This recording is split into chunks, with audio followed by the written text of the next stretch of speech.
Sir Thomas Sean Connery è nato il 25 agosto 1930 a Edimburgo, nel quartiere di Fontainebridge, ed è stato il primo e indimenticabile interprete dell'agente segreto James Bond sul grande schermo. Ma l'attore scozzese non è stato solo 007 e, una volta riuscito a sganciarsi dal ruolo dell'affascinante spia inglese, ha saputo costruirsi una carriera cinematografica di tutto rispetto, culminata nel 1988 con l'Oscar come miglior attore non protagonista per Gli Intoccabili di Brian De Palma. In questo video analizziamo i film in cui Sean Connery ha incrociato altri attori della fortunata serie di film di James Bond. Bene, iniziamo la rassegna. Nel film d'avventura Il bandito dell'Epiro del 1957, diretto da Terence Young, insieme al giovane Connery troviamo Anthony Dawson, che compare non solo nel primo film, Agente 007 Licenza di uccidere, ma che torna anche nelle due successive pellicole dirette da Terence Young, dove, anche se non viene inquadrato in volto, è lui il numero uno della Spectre. Né Il giorno più lungo, film colossal del 1962 sullo sbarco in Normandia durante la Seconda Guerra Mondiale, troviamo un giovane Sean Connery, ma anche futuri antagonisti di Bond come Gert Fröbe, ovvero Auric Goldfinger, da Missione Goldfinger, e Kurt Jürgens, ovvero Karl Stromberg, da La spia che mi amava. Né La donna di paglia, del 1964, al fianco di Gina Lollobrigida, Sean Connery è protagonista di un bel thriller di matrice hitchcockiana. In ruoli minori, ecco Peter Madden, che vediamo brevemente all'inizio di A007 della Russia con amore dell'anno prima, come avversario di Kronstein nel torneo di scacchi, Michael Goodliff, che ricomprirà 10 anni dopo in L'uomo dalla pistola d'oro, nella prima apparizione cinematografica del capo del personale Bill Tanner, e Alexander Knox, pure lui fugacemente coinvolto nella serie, ma 3 anni dopo, in Agente 007 si vive solo 2 volte. La sua strada si era già incrociata con Connery nel 62 per il colossal Il giorno più lungo, e si incrocerà nuovamente nel 1968, quando il nostro aveva appena abbandonato il ruolo della spia inglese, e nel western Shalako affianca Brigitte Bardot, un'altra iconica attrice degli anni 60. Nello stesso film troviamo anche Honor Blackman, indimenticabile Pussy Galore in Goldfinger, che torna al fianco di Sean Connery 4 anni dopo. Nel cast del film I cospiratori, insieme a Connery troviamo anche Anthony Zerbe, che rivedremo 19 anni dopo nel ruolo di Milton Crest in Vendetta privata del 1989. Sì, il popolo si unisce, il padrone si infiacchisce. E c'è molta verità in questa parola d'ordine. L'unità, ecco la soluzione.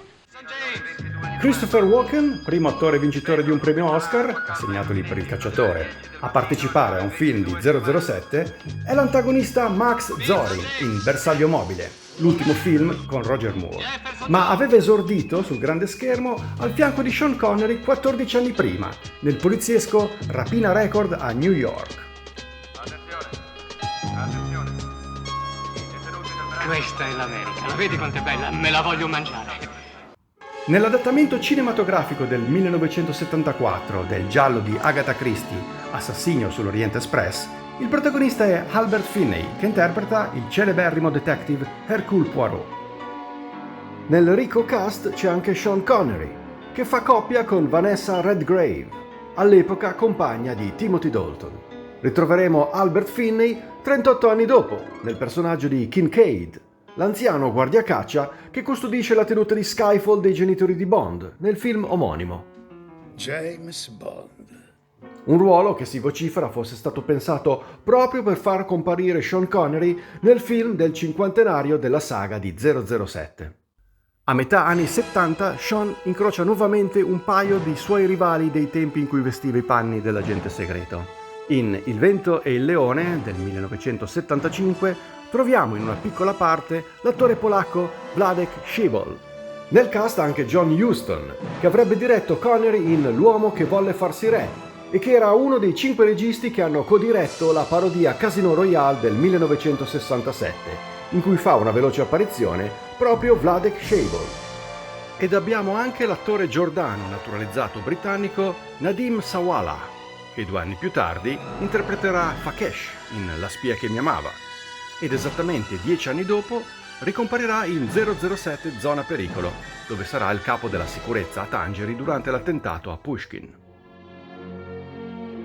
In Robin e Marian del 1976, dove tra l'altro le musiche portano la firma di John Barry, un ormai anziano Robin Hood combatte contro lo sceriffo di Nottingham, interpretato da Robert Shaw, che abbiamo visto in Dalla Russia con amore, nei panni dello spietato Donald Red Grant. In Il prossimo uomo troviamo invece l'italiano Adolfo Celi, che in Thunderball Operazione Tuono interpretava Emilio Largo, numero 2 della Spectre. E c'è anche Bob Simmons, celebre stuntman controfigura di Bond dal 62 all'85, tanto che c'è lui nel primo gun barrel che vediamo nei primi 3 film. Inoltre Michael Kamen sigla la sua prima colonna sonora e, come sappiamo, 13 anni dopo scriverà le musiche di 007 Vendetta privata. Dopo Il giorno più lungo abbiamo un altro film di guerra con un cast corale. In Quell'ultimo ponte, insieme al nostro Connery, troviamo Edward Fox, M in Mai dire mai, sebbene il suo ruolo sarebbe dovuto andare a Roger Moore. E se fosse successo avremmo avuto nel medesimo film 2 attori interpreti di James Bond. Andiamo, per favore. Un anno più tardi, nella divertente commedia avventurosa 1855, la prima grande rapina al treno, Sean incontra Pamela Salem, che, sempre per l'apocrifo Mai dire mai, interpreterà Moneypenny, completando così con M lo staff del servizio segreto inglese. Nel film Cuba, del 1979, troviamo l'attore tedesco Walter Gotell, il quale aveva interpretato un affiliato della Spectre in A007 Dalla Russia con amore, ma che ricordiamo pure per le sue apparizioni nel ruolo del generale Gogol, da La spia che mi amava fino a Zona Pericolo, per ben 10 anni. E compaiono anche Stefan Khalifa, Gonzales in Solo per i tuoi occhi, e Earl Cameron, ovvero Pinder in Thunderball. In Atmosfera Zero, una sorta di remake di Mezzogiorno di fuoco in chiave fantascientifica, ecco Steven Berkoff, che 2 anni dopo interpreterà il generale Orlov in Octopussy, Operazione Piovra. Sean è nel cast di I banditi del tempo, insieme a John Cleese, qui nei panni di Robin Hood. Salve, io sono Hood. Ma circa un ventennio più tardi in quelli di R, l'assistente di Q in Il mondo non basta, e poi promosso a nuovo quartiermastro nel successivo La morte può attendere. John Rhys Davies e Douglas Wilmer affiancano Sean Connery in Sword of the Valiant del 1984 e mai uscito in Italia. Partecipano ai film di James Bond rispettivamente in Zona Pericolo e Octopussy, Operazione Piovra. Né Il nome della rosa del 1986, impossibile non riconoscere Michael Lonsdale, ovvero Sir Hugo Drax in Moonraker, Operazione Spazio, e qui abate Abbone da Fossanova. Ma abbiamo anche Vernon Dobchev, ovvero Max Calba in La spia che mi amava, e qui Hugh da Newcastle. Abbiamo poi molti collegamenti in Indiana Jones e l'ultima crociata del 1989, terzo capitolo della saga dell'archeologo avventuriero. Sean Connery interpreta il padre di Indiana Jones e ricordiamo che il regista Steven Spielberg, grande fan di 007, avrebbe sempre voluto dirigerne un capitolo. Nel cast troviamo Alison Doody, che appena maggiorenne aveva esordito in Bersaglio mobile, John Rhys Davies, il generale Pushkin in Zona Pericolo, Julian Glover, Aris Christatos in Solo per i tuoi occhi, Michael Byrne, che troviamo in Il domani non muore mai, ma anche in Quell'ultimo ponte, e troviamo di nuovo anche Vernon Dobchev, che avevamo visto in La spia che mi amava. Ma se lei è un lord scozzese, allora io sono Topolino! Sono Topolino. Come osa costui? Oltre agli esperti stuntman Vic Armstrong e Martin Grace, presenti anche nella serie di film di 007, lavora al film anche il lottatore passato al cinema Pat Roach, presente nei primi 3 capitoli di Indiana Jones, oltre che nell'apocrifo Mai dire mai. Dopo Mai dire mai, rivediamo Klaus Maria Brandauer al fianco di Sean Connery in La casa Russia del 1992. Nel cast c'è anche Michael Kitchen, interprete di Bill Tanner da lì a poco in GoldenEye e Il mondo non basta. In un piccolo ruolo anche Nicholas Woodson, che ritroviamo in Skyfall, e James Fox, il fratello di 2 anni più giovane di Edward Fox, che interpretò M sempre in Mai dire mai.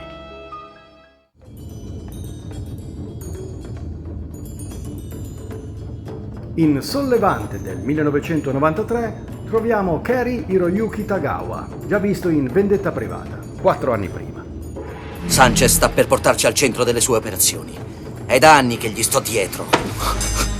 Spero solo che la tua piccola sciocca esibizione non l'abbia spaventato. In Alla ricerca dello stregone, il cast si avvale di Diana Rigg, l'indimenticata Tracy in Al servizio segreto di Sua Maestà, nonché unica signora Bond. Mentre il soggetto e la sceneggiatura sono opera di William Boyd, che avrebbe scritto anche il romanzo di 007 solo nel 2013. In The Avengers, Agenti Speciali, del 1998, oltre a Sean Connery in una rara performance da cattivo, troviamo Ralph Fiennes, futuro M negli ultimi 3 film di Bond. Ricompare anche Nicholas Woodson, Nadim Sawala e abbiamo un cameo vocale di Patrick Macnee, già protagonista della celebre serie televisiva britannica degli anni 60, da cui è tratto questo film.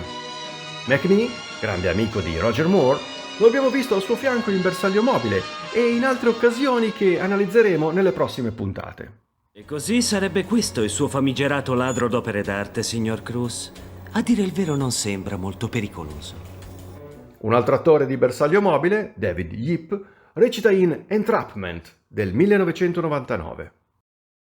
Una curiosità: nel 1967, lo stesso anno della parodia di Casino Royale, una produzione italiana ha realizzato il film OK Connery, conosciuto anche come Operation Kid Brother, interpretato da Neil Connery, fratello minore di Sean, e alcune vecchie conoscenze della serie ufficiale, ovvero Adolfo Celi, Daniela Bianchi, Bernard Lee, Lois Maxwell e Anthony Dawson.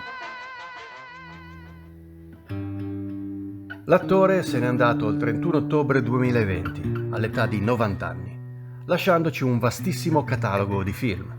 Ho tuttavia analizzato solamente quelli in qualche modo collegabili al mondo di 007. Se il video vi è piaciuto o se vi vengono in mente altri collegamenti che ho dimenticato, scrivetemelo nei commenti. A presto, con nuove connection bondiane.